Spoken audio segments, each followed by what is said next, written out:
Welcome to Reflections on Holy Week. We saw on Sunday that Jesus entered in triumph into Jerusalem, that the same people who hailed him as a king would condemn him as a criminal, that we mustn't allow the praise of others to become the motivation for our lives. On Monday, Jesus stayed in Bethany with his friends Mary, Martha, and Lazarus. You remember he entered into the temple, chased out the money changers, cursed the fig tree to show us that what's on the inside is more important than the outside. What happened on Tuesday? Jesus and his disciples, they returned to Jerusalem and they passed the withered fig tree on their way. So Jesus reminded them again of that lesson.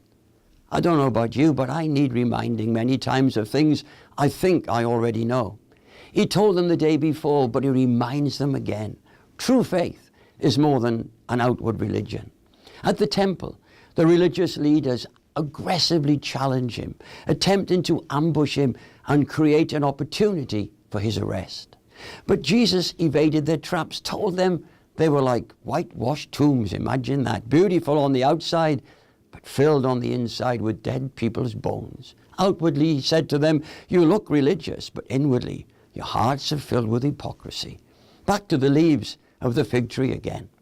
Tuesday afternoon, Jesus left the city and went with his disciples to the Mount of Olives overlooking Jerusalem. Here, Jesus gave an incredible sermon on what it will be like at the end of the world. He prophesied that the temple and Jerusalem would be destroyed. The Bible indicates that Tuesday was the day when Judas Iscariot negotiated with the Sanhedrin to betray Jesus. After a tiring day of confrontation and warnings about the future, Jesus and his disciples returned to stay that night in Bethany. Each day was bringing him one day nearer to the reason he'd come to earth.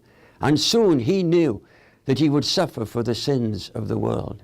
We are reflecting on Holy Week, that it is more important to be clean on the inside than on the outside. I want to thank you for taking the time to be with me today and look forward to being with you again tomorrow for another reflection on Holy Week.